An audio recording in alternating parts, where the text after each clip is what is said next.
listening to the HR Mixtape, your podcast with the perfect mix of practical advice, thought-provoking interviews, and stories that just hit different so that work doesn't have to feel, well, like work.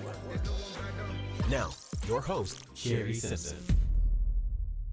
Joining me today is Ron Monteiro, CPA and CMA, former finance leader at YaYa Foods Corp and the author of Love Mondays, a proven process to bring joy back into your work week and life, focused on practical, measurable steps to reduce stress and regain control of time and energy. Ron, thanks so much for jumping on the podcast with me today. My pleasure. Thanks for having me. So I'm always excited to sit down and talk with authors. It's on my bucket list to eventually write a book. And you have a book called Love Mondays, which I don't think a lot of people love Mondays. So what was really the turning point that led you to write that book? So I had a 20-year career in corporate, and much of it I loved, but I got to the point where, frankly, I wasn't enjoying Mondays or any other day. Like I was getting the Sunday scaries and, the energy level, excitement level probably wasn't where I wanted to be. And then I went through, we all went through different things during COVID, but I started, really focusing on what do I want to do next. And I started my own business, and it worked out really well in the end. I mean, lots of trials and tribulations, but I ended up unintentionally surrounding myself with, people, written books.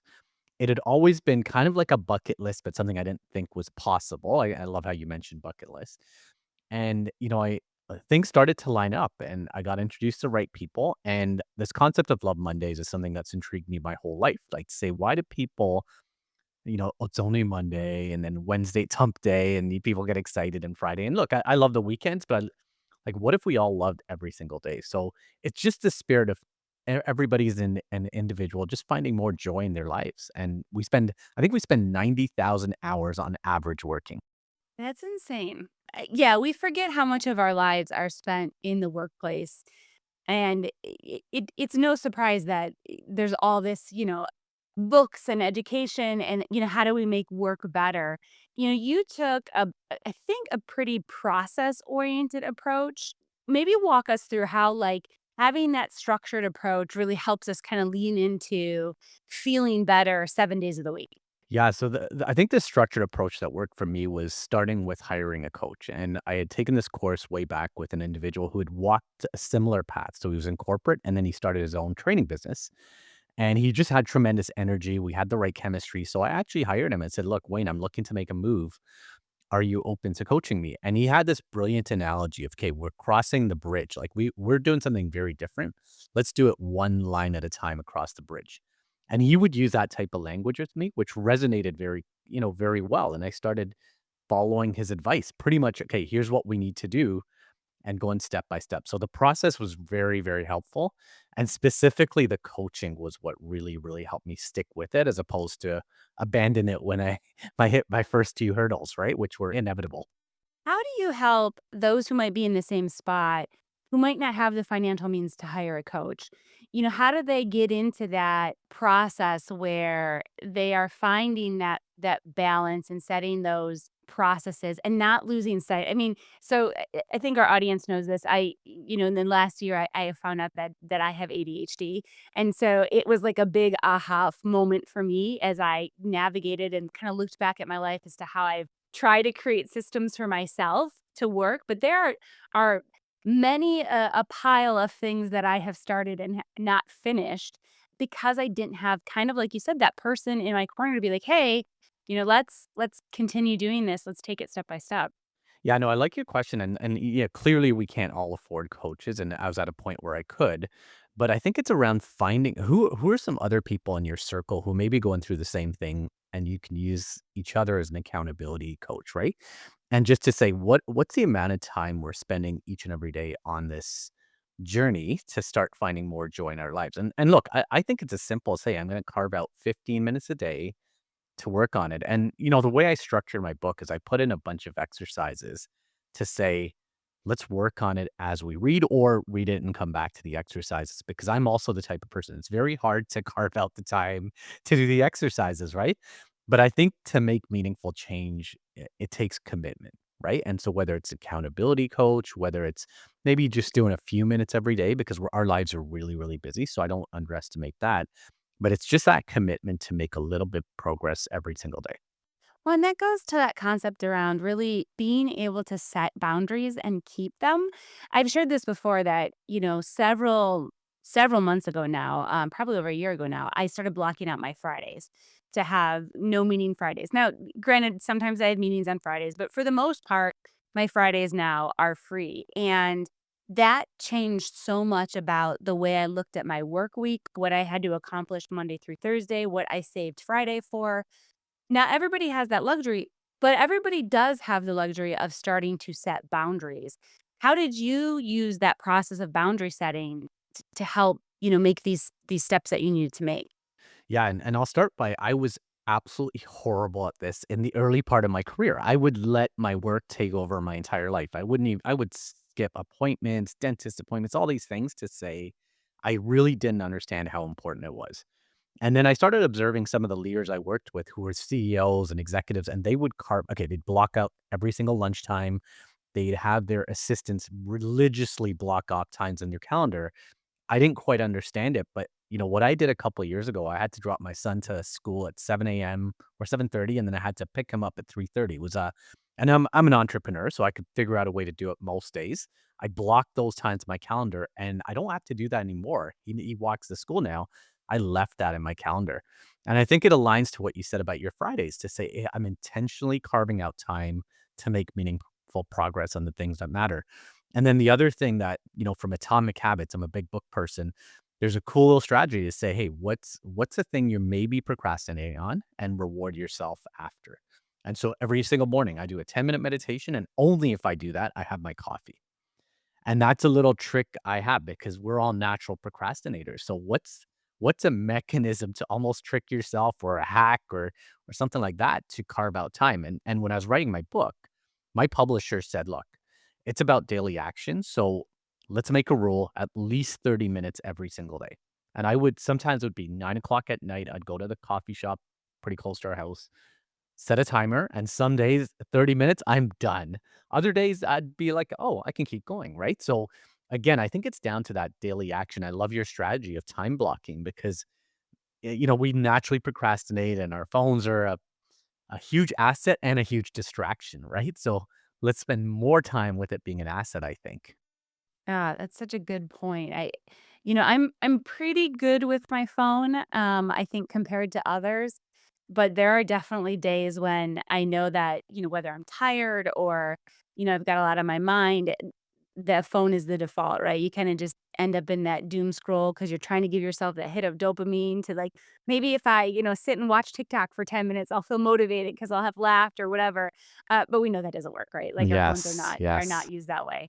You have a background in finance, and I find it interesting whenever I get to talk to somebody who's got that background, but also has this very personable, way of interacting with people and thinking about coaching and work-life balance and stress reduction. How did that help you as you kind of went into this process of writing your book? How did you leverage that background, that finance background that you have?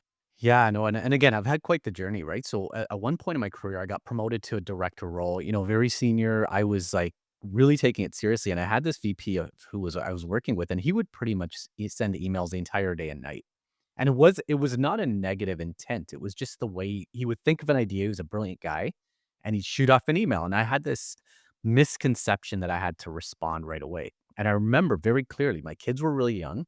I came home one day and I'm on my phone, and my wife just looked at me and she's like, why are you even coming home? And it was just like a moment for me that just clarified, okay, I got to figure out a way to set some boundaries, right? Back to what you said. And from that day on, I started slowly working on these boundaries. And then by my last corporate role, again, I would block off my lunch times. I'd block off my morning. And, if I had to coach a soccer game for my son, for example, I would let my CFO boss know in advance. But the funny thing was, many people in that culture just didn't really understand that it's okay to set boundaries.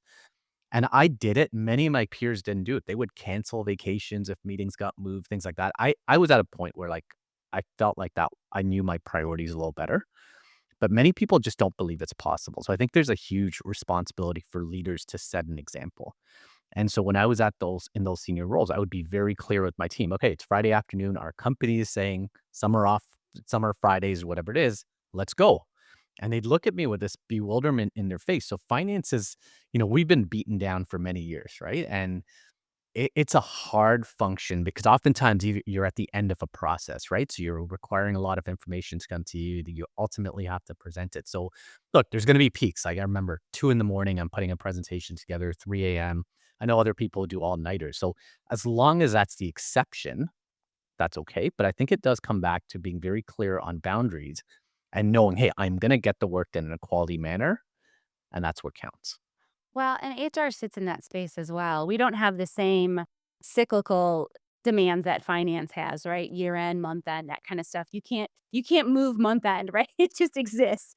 Um, but HR often sits in that space where they feel overwhelmed because not only do they have the administrative tasks, so some of the cyclical things that they do, performance management, open enrollment, budgeting, those types of things, but then they have the constant barrage of employee requests and employee needs and, employee relations issues and performance issues. It does become very, very hard for that group to set boundaries. And I know earlier in my career, I probably had the same mentality of like, people are depending on me. I am the HR person. It was an HR department of one. And so I was like, well, nothing should happen unless they talk to me, right? Like you create this inflated sense of self because let's be real. You leave the job, you're going to get replaced, right? Everybody is replaceable no matter how special you think you are. And so how do we learn to start that? I guess I go back to your book. What's the single habit, right, that's gonna produce these early wins for these HR professionals who are trying to do this? Yeah, I think so. The book, it's a little bit more on individual purpose, but I think it does come back to just being really, really clear on what your role is and what your vision is for that particular role, right? Yeah, and I love your point about, hey, we're all replaceable, and that's actually a good thing, right? Many people feel like it's not, it's a good thing to be like, oh, I'm irreplaceable. Well, I don't believe in that. I really believe it's empowering to know, hey, I'm helping the next generation of finance folks or HR folks learn. And oftentimes if I couldn't make a meeting, I would send a team member, and it's such tremendous growth for both sides, right? As long as the person's prepared, and I would do my due diligence to set up time in advance. But I think that habit of just really understanding, okay, what's my vision? Is my vision to help build the department of the future, or is it really about my own career? That distinction really helps. And then again, it's back to those simple habits. I shouldn't say simple, but those habits of time blocking and being really, really efficient. And the other thing that in corporations, I worked to 20 years. If a meeting's scheduled for 60 minutes, it goes 60 minutes. If it's 30 minutes or more, I shouldn't say 60. Sometimes it goes way longer. But I think it's being very diligent to say, how can we get things done in a more efficient way? And look, I'm an entrepreneur now, so I don't waste time in unnecessary meetings that have been blocked by somebody. I'm much more, okay, how do we get this done in a more efficient way? And if it takes 60 minutes and it's worthwhile, perfect. But if we can get it done in 30 or 20, or if we can have a conversation, that really, really helps, right? It's about carving out time that maybe seems like we can't, find efficiency. But I remember my days. I used to work 8 to 6, and then I'd like, when do I do my work? Weekends, nights, those type of things. So I think it's really looking at our whole schedule and saying, hey, where can I intentionally find more time to do the things that matter? Well, and there's that adage that, where you spend your time is what is important to you. So, when people say, I don't have time for dot, dot, dot, what they're really saying is that's not a priority for me. Yes. I'm not prioritizing it. And so that exercise of really sitting down and thinking about, and sometimes people will describe this as I'm going to go do a values exercise or I'm going to go do, something else, some sort of assessment. For those that are going through this journey and they're picking up your book, I'm curious as you went through it, as you were writing it, was there any ahas that you came through that you were like, wow, I really don't like that thing or that thing, that I've been doing. I really shouldn't have prioritized all these years and I need to make some changes there. Yeah, I think it's similar to the last answer where I would literally have other people book my week for me. I would default to whatever shows up in my calendar rather than being very clear on, okay, is this something that aligns to our organizational priorities, our department, our individual goals. And I would just attend, right? It's almost like the CC in an email. It's just like CC the whole world. And I think it's being very intentional and asking the question, do I need to be here? Am I going to add value? And look, I'd say even if you're the most junior person, I'd had this one gentleman who came into my team. I talk about him in the book. His name's Akil. And he would come to me and he'd have two things. He'd be like, "Okay, why are we doing this?" He'd ask the question, and oftentimes we don't do that.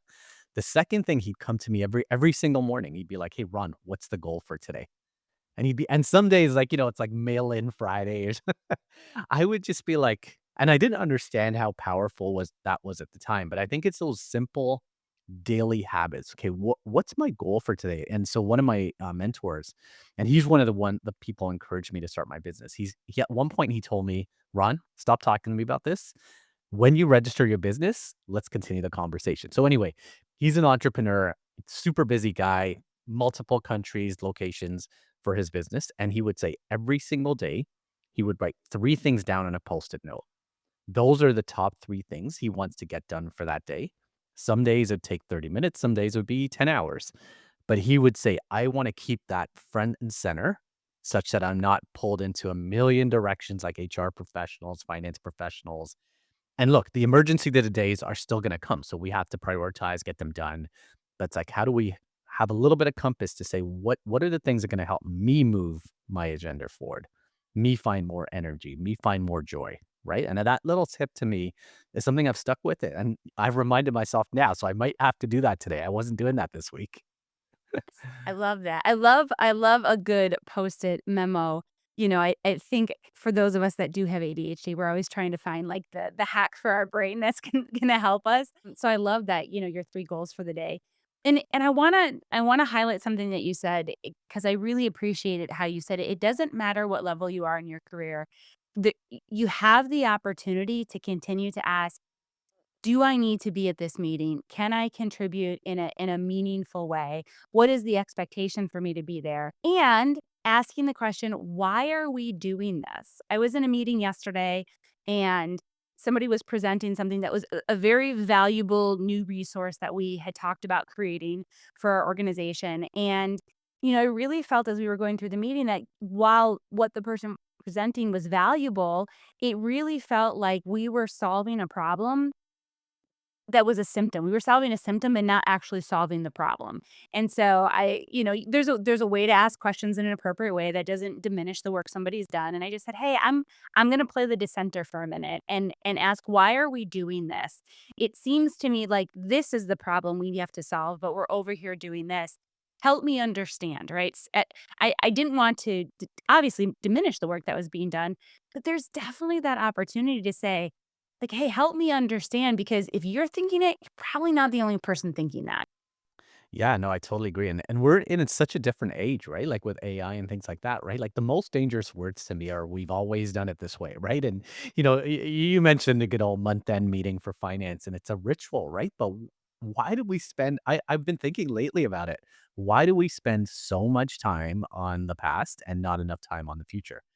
And so one of the frameworks I teach is what's the what, the so what, the now what, and how do you spend way more time, whether in HR, finance, things like that, on the now what? How are we going to impact the future results, the future people, the future engagement? Of course, learn from the past, spend the appropriate time there.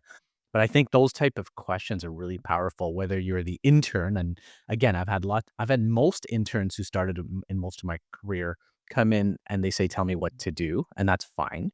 The odd person will come in and say, here's what I think we can do to improve the organization. And I've tracked some of those people and they've just done tremendous in their career because they're always willing to ask that question. I love how you said it, doing the right way, not being rude about it, but maybe in frame the right way. What's the problem we're trying to solve, right? Well, and as a finance leader in your past, and I'm asking this question on purpose because I kind of have a feeling on how you're going to answer it, but I suspect that you weren't offended. You didn't chastise somebody who came and asked you a question like that. No, I didn't. And at the same time, look, I've been in organizations. One of my last CFOs who I reported to was really stuck in his ways. Amazing person, but just very like, hey, here's the way we roll. And there wasn't much flexibility.